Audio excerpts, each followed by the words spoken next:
함께 말씀 보겠습니다. 사무엘상 26장 7절에서 12절까지 말씀입니다.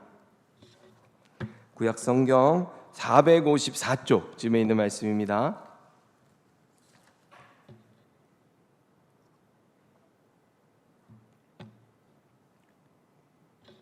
사무엘상 26장 7절에서 12절까지 말씀 저희들 함께 교독하겠습니다. 제가 먼저 읽고 마지막 말씀은 같이 보겠습니다.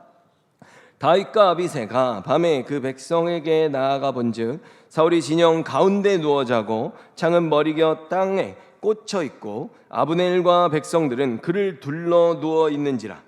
아비새가 다윗에게 이르되 하나님이 오늘 당신의 원수를 당신의 손에 넘기셨나이다. 그러므로 청하오니 내가 창으로 그를 찔러서 단번에 땅에 꽂게 하소서. 내가 그를 두 번 찌를 것이 없으리이다 하니 다윗이 아비새에게 이르되 죽이지 말라. 누구든지 손을 들어 여호와의 기름 부음 받은 자를 치면 죄가 없겠느냐 하고 다윗이 또 이르되 여호와께서 살아계심을 두고 맹세하노니 여호와께서 그를 치시리니 혹은 죽을 날이 이르거나 또는 전장에 나가서 망하리라.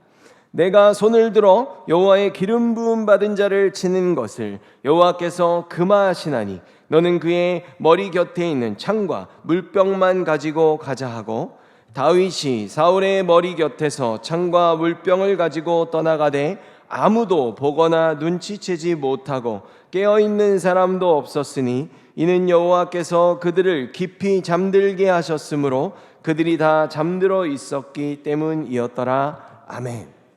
저희들 오늘 이 본문 가지고 결국 좋은 열매를 맺는 인생이라는 제목으로 말씀 나누겠습니다. 여러분, 오늘 본문에서 다윗이 지난번 나발의 목초지죠, 그의 거주지와 목초지 마온과 갈멜인데요, 그 지역의 바로 위쪽에, 이게 전부 다 십광야라는, 그 원어로는 집광야라고 돼 있는데 우리는 십광야라고 이렇게 번역을 했더라고요.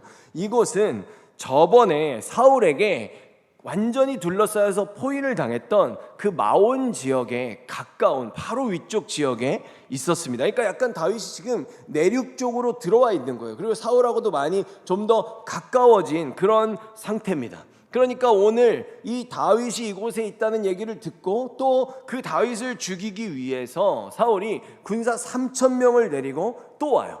그런데 어떻게 됩니까? 다윗이 사울을 또 살려줍니다. 오히려 기회가 다윗에게 생긴 거죠. 그래서 저희들은요, 오늘 본문을 보면서 주님 안에서 우리가 진짜 열매를 맺는 삶, 과연 우리가 정말 승리하는 삶은 어떠한 모습으로 드러나는지에 대해서 함께 생각해 보면 좋겠습니다.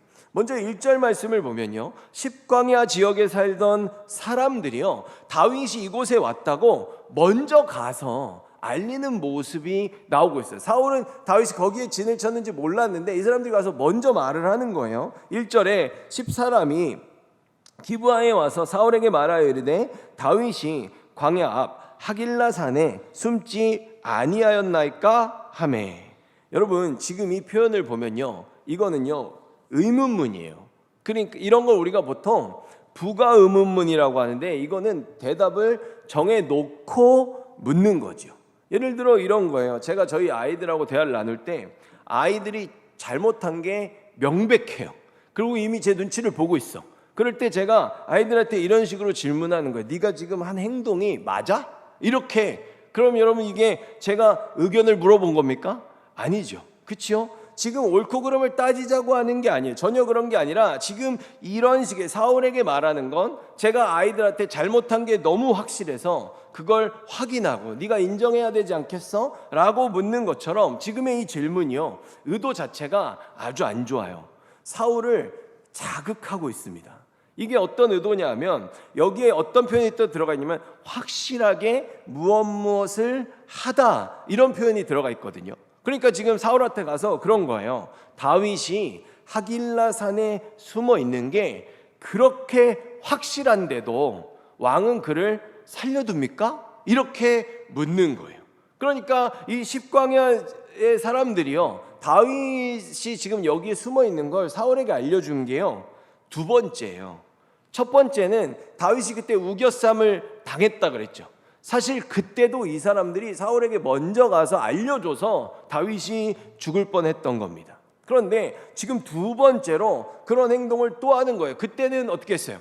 블레셋이 쳐들어와가지고 갑자기 쳐들어와서 기적적으로 살아나지 않았습니까? 근데 다윗이요, 매번 이렇게 자기들이 먼저 가서 밀고 하는 이 행동 때문에 다윗이 굉장히 힘들어했다는 걸 알 수 있어요. 왜냐하면 오늘 본문에는 안 나오지만 시편 54편이 바로 이때 다윗이 지은 시이기 때문입니다. 여러분, 우리들이요, 일기를 매일은 안 써도 일기 쓰는 분들 보면 특별한 일이 있으면 일기를 쓰잖아요. 그런 것처럼 다윗에게는 이것이 분명히 힘들었던 사건이라는 겁니다. 그래서 시편 54편 1절에서 3절을 보면요, 하나님이여 주의 이름으로 나를 구원하시고 주의 힘으로 나를 변호하소서.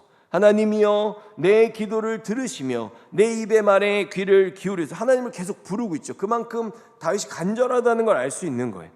3절에 낯선 자들이 일어나 나를 치고 포악한 자들이 나의 생명을 수색하며 하나님을 자기 앞에 두지 아니하였음이니이다. 아멘. 어떻습니까? 지금 이처럼 다윗이요, 3절의 표현이 정확하게 나오죠. 낯선 자들이 일어나서 나를 치고 죽이려 든다. 여러분, 이게 뭐예요? 다윗이 낯선 자들이라고 말하는 건 나한테 원한을 갖지 않은 사람들이라는 거예요. 굳이 나를 대적할 이유가 없는 사람들까지 일어나서 지금 열심으로 나를 죽이려고, 어떻게 해요? 내 생명을 수색하고 있다라고 지금 표현하고 있어요. 그런데요, 다윗이 이때 생명의 위기를 느끼고 그들로 인해서 굉장히 힘들었다는 걸 볼 수 있어요. 마음이 아팠던 거죠. 그런데 여러분, 나발도 이런 이유 때문에 더 힘들었던 거거든요. 왜냐하면 지금 이 10광야지대 마온 갈멜 지대가 유다 지파의 땅이기 때문이에요. 그러니까 지금 엄밀히 말해서 다윗하고 다 먼 친척 관계에 있는 사람들이란 말이에요. 물론 뭐 그들의 입장에선 다윗하고 친척이라서 안 가르쳐주면 2배로 의심받을 수 있으니까 그랬다고 할 수 있죠. 그러나 다윗이 어떤 거예요? 이런 사람들이 더 열심을 내니까 그의 마음이 너무 힘든 거죠. 오죽했겠냐는 거예요. 하지만 여러분, 그럼에도 불구하고 다윗은 어떻게 해요? 끝까지, 지금까지 나를 살리신 하나님의 주권과 그 섭리를 거스르지 않습니다. 사울을 또 살려주잖아요. 그런데 여러분, 여기서 저희들이 한 가지 오늘 이 부분을 생각해 보고자 하는 게 왜 그러냐면, 사울을 보고 다윗을 보고 과연 우리가 하나님의 시선으로 지금까지 계속 봐왔잖아요. 그러니까 우리는 하나님의 시선으로 성경을 보고 하나님의 뜻대로 계속 이것들을 이해하려고 하니까 다윗이 되게 좋다고 여긴단 말이에요. 사울은 안 좋고 상황이 안 좋고 다윗은 굉장히 너무 행복했겠다, 이렇게 생각할 수 있다는 거죠. 근데 여러분, 어떻습니까? 세상적으로 한번 생각해 봐요. 세상의 왕인 사울이고요, 다윗은 도망자입니다. 반역자예요. 이게 세상의 위치로 보면 지금 이 순간 누가 봐도 이스라엘의 최고 권력자는 단연 사울입니다. 아무리 다윗이 기름 부음을 받았다 해도 다윗은 왕이 아니에요. 한 명의 초라한 도망자입니다. 나발에게 먹을 걸 달라고 할 만큼 다윗은 지금 어려워요. 반역자일 뿐이죠. 근데 여러분, 사울을 따르는 군사들은 또 그럼 어땠을까요? 자신들은 왕의 군사잖아요. 그러니까 누가 봐도 사울의 주변에 있는 사람들을 보면서 저 사람들이 성공했다라고 생각하지 않겠습니까? 다윗과 함께 지금 아무것도 없는 다윗을 많이도 따라다녀요. 그죠? 600명이나 따라다니는데 그 사람들은 어땠을까요?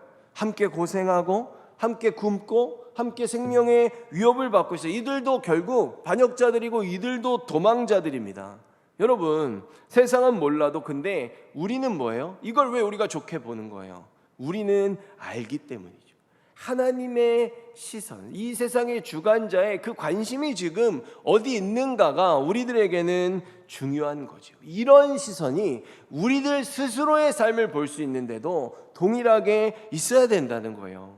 아무리 사울이 왕이라 해도 그는 이미 하나님께 버림을 받았습니다. 다윗은 어때요? 아무리 도망을 다닌다 해도 하나님께서 그를 택하셨고 지금 다윗을 지속적으로 도우며 그의 생명을 지켜주십니다. 그러니까 주님의 시선으로 보면은요, 다윗과 오히려 그를 따라 함께 도망 다니는 그 인생들이 더 복되고요, 주님 안에선 더 성공한 인생인 겁니다.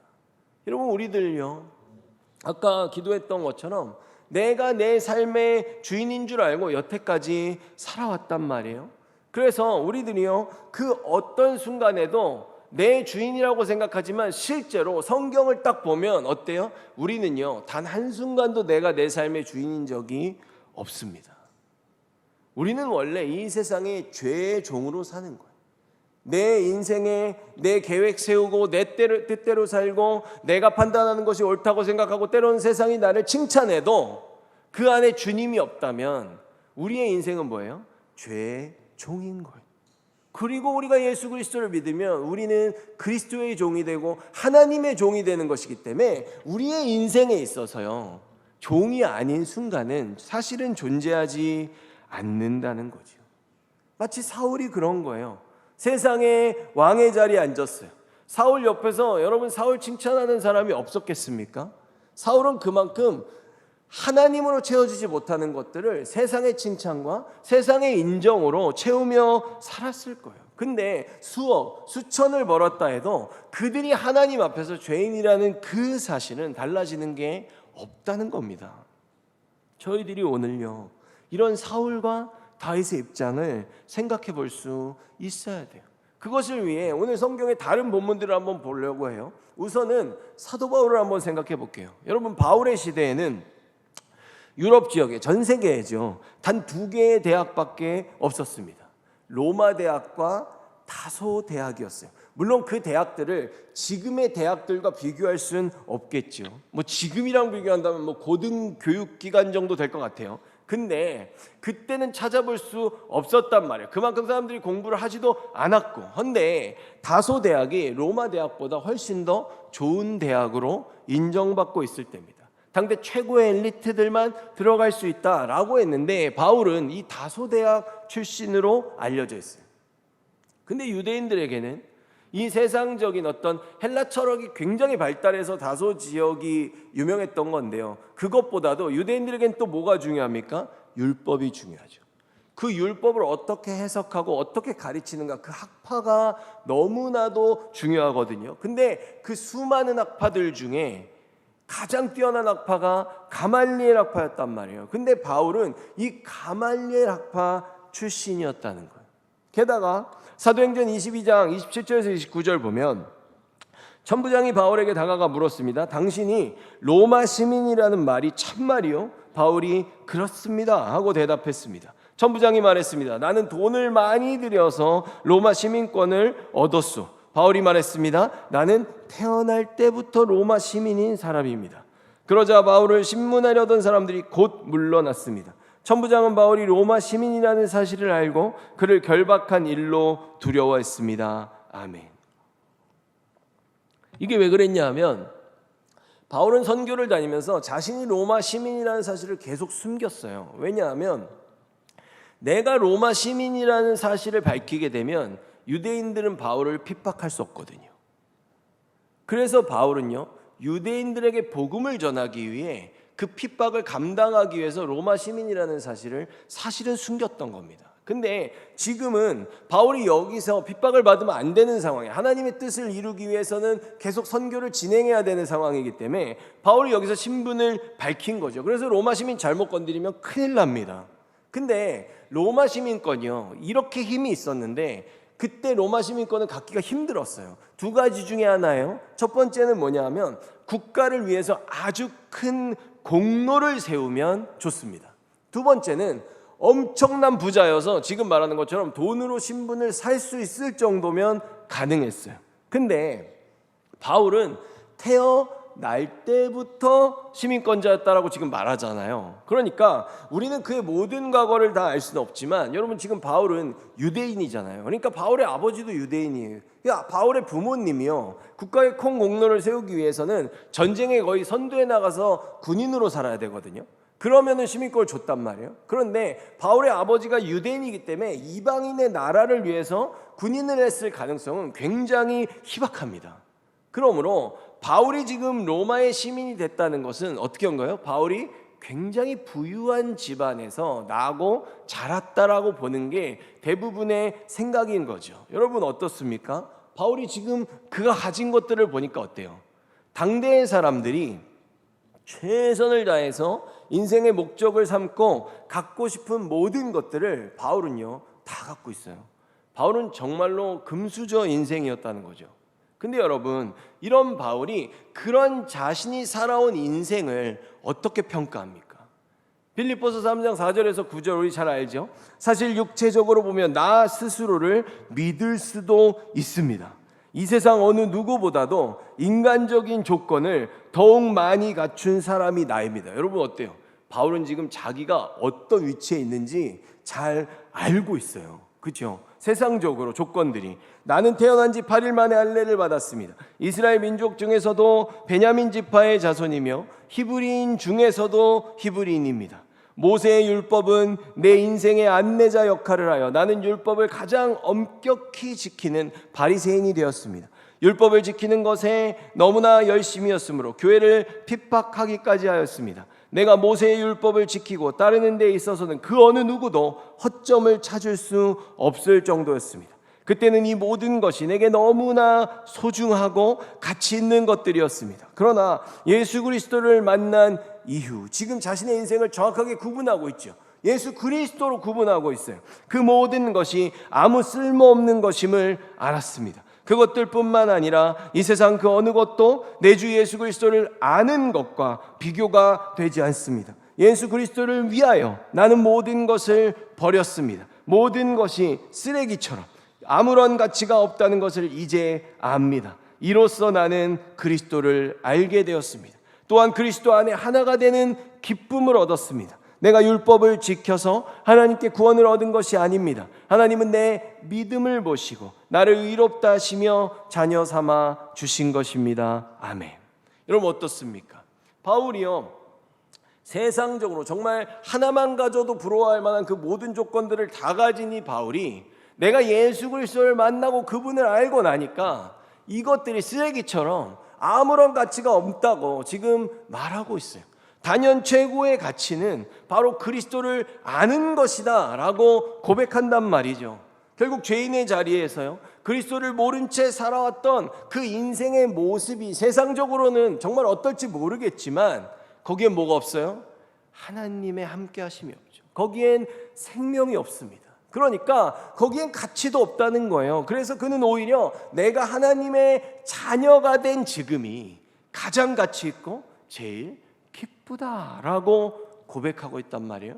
그럼 여러분 한번 바울이요 지금 가장 가치 있고 가장 기쁘다라고 하는 그러면 그 인생의 모습은 어떤 모습입니까?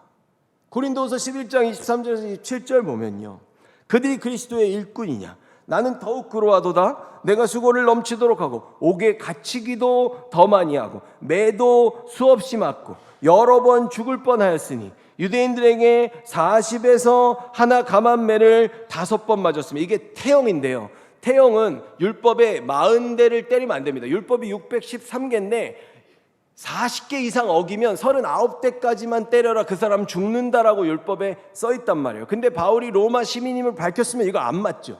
근데 유대인들에게 동등한 입장에서 복음을 전하기 위해 이거 한 번만 잘못 맞아도 죽거든요. 근데 바울은 이거를 5번을 자기가 직접 맞은 거예요. 복음을 위해서 회당에 들어가서 복음을 전하려고 그런 거죠. 25절에 3번 태장으로 맞고 1번 돌로 맞고 3번 파선하고 일주야를 깊은 바다에서 지냈으며 여러분 여행하면서 강의 위험과 강도의 위험과 동족의 위험과 이방인의 위험과 시내의 위험과 광야의 위험과 바다의 위험과 거짓 형제 중의 위험을 당하고 또 수고하며 애쓰고 여러 번 자지 못하고 줄이며 목마르고 여러 번 굶고 춥고 헐벗었노라. 아멘. 여러분 지금 바울이 말하는 그 전에 모든 인생들이 쓰레기고 나는 지금 최고의 가치와 최고의 기쁨을 누리고 있다고 사는 그의 인생을 스스로 이렇게 묘사하고 있는 겁니다. 도대체 어느 부분, 어느 줄에 밑줄을 그며 우리가 최고의 가치를 찾아야 되겠습니까? 이게 지금 정말 바울이 말한 것처럼 이게 자랑할 만한 것인지도 잘 모르겠어요. 여러분 우리가 예수 그리스도를 믿고 하나님의 자녀로 살아가는 건요, 어떻습니까? 세상의 기준으로만 따지면 그것이 정말 최고의 기쁨이고 행복의 조건들이라고 말할 수 없는 겁니다. 사실 다윗은 오늘 사울을요 죽일 수도 있었어요.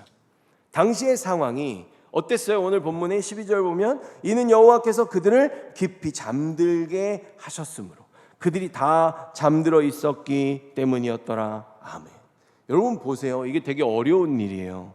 사울하고 같이, 사울은 죽기 싫으니까 정 가운데서 잤다 그러잖아요. 사울을 둘러싸고 있던 사람들이 자그마치 3,000명입니다. 근데 지금 그 가운데서 자고 있는 사울한테 갔단 말이에요. 그럼 단 한 사람이라도 그죠? 깰 수도 있잖아요. 그리고 3,000명 중에 한 명이라도 안 자고 있었을 수도 있잖아요. 근데 어떻게 한 거예요? 하나님이 계속 자 그러지 마. 자. 하나님이 재우시니까 어떤 거예요? 지금 방법이 없는 거죠. 그 어느 누구 하나 다윗을 잡을 수 없었다는 거예요. 여러분, 오늘 지금 사울과 다윗을 비교하는 게요, 이 만남 이후에 우리의 성경은 계속 이어지지만 사울과 다윗은 오늘이 마지막 만남입니다. 이 이후에 둘은 다시 만나지 않아요. 왜냐하면 다윗은 이 사건 이후에 다시 블레셋 진영으로 들어가서 살고요, 그 다음 사울은 전사하기 때문이죠. 그러니까 다윗이 사울을 되게 사랑하잖아요. 그 생각을 할 수 있어요. 우리가 왜 이렇게 사울한테 이러지? 근데 사울이 다윗에게 했던 마지막 말은 이거예요. 우리는 보통 사람들의 마지막 말을 기억하거든요. 25절입니다. 사울이 다윗에게 이르되 내 아들 다윗아 내게 복이 있을지로다. 내가 큰 일을 행하겠고 반드시 승리를 얻으리라 하니라. 다윗은 자기 길로 가고 사울은 자기 곳으로 돌아가니라. 아멘. 어때요? 마지막에 다윗이 기억하는 사울은 자신을 축복하고 떠난 사람입니다. 근데 이 뒤에 둘은 다시 만나지 않아요. 그러나 사울은요, 자기 곳으로 돌아간 뒤에도 끝까지 회개는 하지 않습니다. 여러분, 이 세상에서요 많은 사람들이 밤을 샙니다. 돈을 벌기 위해서 열심히 일해요. 그리고 그들의 인생에도 다 난관들이 있어요. 그 어려움들을 이겨내기 위해서 어떤 목적을 이루기 위해 자신의 한계를 극복하는 사람들이 있습니다. 이런 사람들을 보면서 감히 누가 그들에게 최선을 다하지 않았다고 말할 수 있겠습니까? 근데 그럼에도 불구하고 참으로 안타까운 건 그 모든 최선을 다해서 얻을 수 있는 걸 다 가졌던 바울이 그걸 다 내려놓으면서 고백했던 것처럼 우리들의 삶의 목적과 그 방향성이 하나님의 방향을 향하고 있지 않다면 어떻다는 거예요? 그 인생들은 결국 사망의 길로 걸어갈 수밖에 없다는 거죠. 열심은 열심대로 내고 결국 영원한 사망을 만나면 그 인생이 얼마나 억울하고 허망하겠습니까? 여러분, 우리가 잊으면 안 되고요, 우리가 최선을 다해서 그런 삶을 사는 사람들에게 가서 얘기해 줘야 돼요. 우리의 생명의 모든 주권이 오직 주님께 달렸다고 말입니다. 여러분, 이 땅 가운데서 그들이 주님을 몰라도요, 오늘 사울도 그렇듯이 스스로 하나님을 멀리해도 하나님이 사용하지 않는 인생은 단 한 명도 없습니다. 너무나도 명확한 그분의 계획을 다 갖고 계세요. 하나님의 나라를 세운다는 목표죠. 그래서 하나님께서요 이 역사를 행하실 때 어떻게 해요? 선한 도구로 쓸 수 있고 그들을 악의 도구로 쓸 수 있는 겁니다. 사울은 악한 도구의 전형이고요, 다윗은 선한 도구의 모범입니다. 여러분, 다윗은요 전쟁에도 못 나갈 만큼 어릴 때 기름 부음을 받았어요. 기름 부음 받으면 왕이 된다는 거 알고 있었단 말이에요. 근데 다윗이 이런 시간들, 오랜 시간 동안 도망 다니면서 자신이 왕이 된다는 확신을 갖기에는 참 쉽지 않았을 거예요. 그렇죠? 왕이 저렇게 쌍심지를 키고 나를 죽이려고 그러는데 내가 어떻게 저기 자리에 가서 왕이 될 수 있을까? 그것들을 고민하진 않았을 거예요. 다윗은 살려주실 때마다 감사하고 하나님이 나에게 오늘 또 주신 그 상황에서 최선을 다해 살았을 뿐인 거죠. 근데 이런 고난의 시간을 왜 가졌습니까? 거기엔 그만한 이유가 있었어요. 다윗은 그 고난의 시간을 지나면서 오늘 아비새에게 너무나 확실히 말하잖아요. 하나님이 기름 부음 받은 자를 내가 왜 안 칩니까? 하나님이 시작하게 한 그 왕의 인생은 하나님이 직접 끊으실 거야 라는 믿음이 있기 때문이죠. 그리고 하나님이 내 생명을 이렇게 아끼고 살려주신 것만큼 어떻게 돼요? 백성들의 생명을 아끼는 그런 왕의 면모를 다윗이 갖추게 되었던 거죠. 근데 너무나도 확연히 비교되는 게 사울은요 어때요? 연단 없이 바로 왕이 됐단 말이에요. 사울도 잘 살았어요. 보면 귀한 집안에서 잘 자랐단 말이에요. 그런데 어떻게 해요? 그 결과가 어떻게 됐습니까? 나름대로 자기도 최선을 다했다는 인생이었지만 사울의 결과는 너무나도 허망했다는 거죠.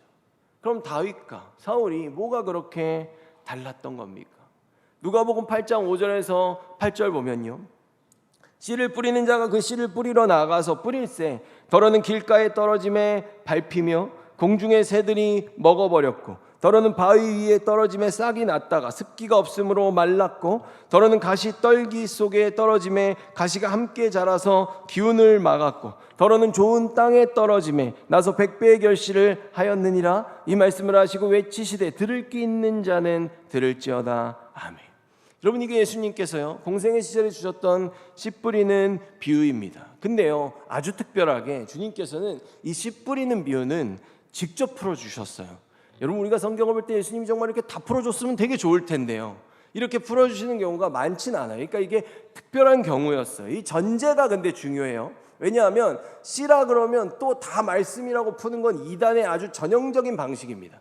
씨라 그래서 다 말씀은 아니에요, 성경에서. 그래서 전제가 있어요. 이 말씀에 8장 11절 보면 이 비유는 일어나리라. 씨는 하나님의 말씀이요. 그러니까 이 비유에선 이렇게 봐야 된다고 말하는 거지요. 그래서 밭에 씨를 뿌리는 게 우리들의 마음밭에 하나님의 말씀을 받는 거라고 지금 말하고 있어요. 그런 뒤에 12절 13절 가면 길가에 떨어진 것은 하나님의 말씀을 들었으나 마귀가 와서 그 마음에 있던 말씀을 빼앗아간 사람들이다. 이들은 믿지 못하여 구원을 받지 못한다. 바위 위에 떨어진 것은 하나님의 말씀을 듣고 기쁨으로 받지만 뿌리가 없는 사람들이다. 이들은 잠시 동안 믿으나 시험 받을 때 넘어진다. 아멘. 그러니까 대표적으로 사울 같은 경우가 지금 이 첫 번째하고 두 번째 경우예요. 왜냐하면 12절에 하나님의 말씀을 들었지만 마귀가 와서 그 마음에 있는 것을 빼앗아간다. 그래서 구원에 이르지 못한다 라고 하죠. 사울은 어땠습니까? 욕심을 내면서 악신에 시달리며 살았단 말이에요.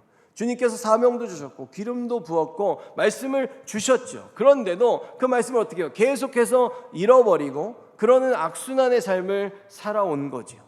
사울에게 그런데요, 그럼에도 불구하고 또 말씀을 주시고 또 기회를 주십니다. 그 가장 결정적인 순간이 오늘을 포함해 다윗이 사울을 두 번 살려준 때예요. 첫 번째에도 두 번째에도 사울은 어떻게 했어요? 그 순간에만큼은 진심이었어요.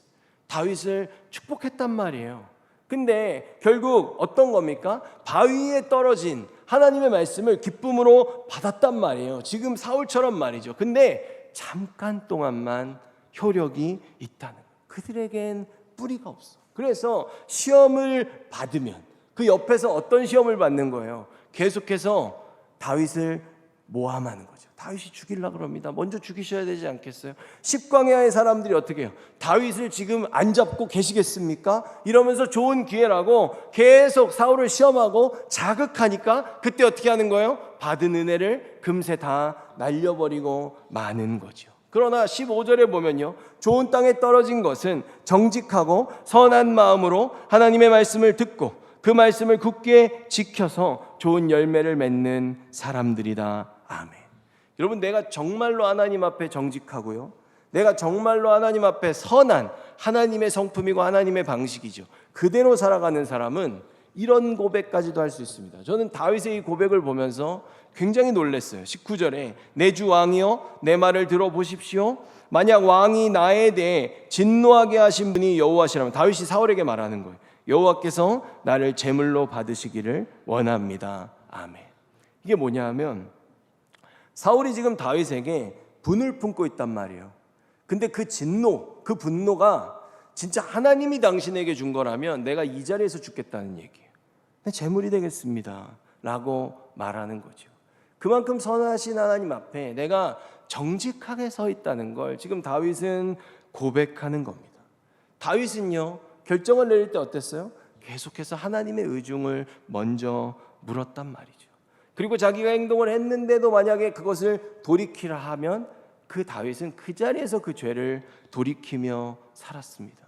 여러분 15절 가면 좋은 땅에 있다는 것은 착하고 선하고입니다. 좋은 마음으로 말씀을 듣고 지키어 인내로 결실하는 자니라. 아멘. 여러분 결실의 최고의 비결을 지금 예수님께서 결론 짓고 있어요. 뭐예요? 인내입니다. 하나님의 말씀은요, 귀로만 듣기 좋다 해서 나를 살리는 말씀이 절대로 되지 않습니다. 듣고 지키며 살아내야 되고요, 그 과정 가운데서 허락하신 합당한 때를 만날 때까지 인내하고 또 인내해야만 지금처럼 결실할 수 있는 거예요. 그런데 사울은 어땠습니까? 화나면 화내고, 싫으면 안 하고, 좋으면 흥분하고, 들키면 변명하고, 힘들면 포기했습니다. 사울의 삶에는요, 인내라는 게 보이지 않아요. 분명히 동일한 하나님의 말씀을 받았거든요. 그도 기름 부음 받고 왕이 됐습니다. 그런데 그 어느 순간에도요, 인내하지 않으니까 결국 사울은 아무것도 결실하지 못한 인생으로 끝나고 마는 겁니다. 여러분 저희들도 오늘요, 동일한 성령의 기름 부으심을 받았습니다. 그리고 왕 같은 제사장의 위치에 우리는 서 있고요, 우리도 가장 완전한 형태의 말씀인 성경을 이미 받았습니다. 그러니까 저희들도요, 부디 정직하고 선한 마음으로 하나님의 말씀을 들어야 되고요, 그 들은 말씀을 따라 살아갈 때 언제까지? 죽을 때까지입니다. 끝까지 인내함으로써 우리의 삶 가운데 주님이 보실 때, 세상의 기준 아니고 주님이 보실 때 바울과 같은 좋은 열매들 풍성히 맺는 저희들 되길 예수 그리스도 이름으로 축원합니다. 기도하겠습니다.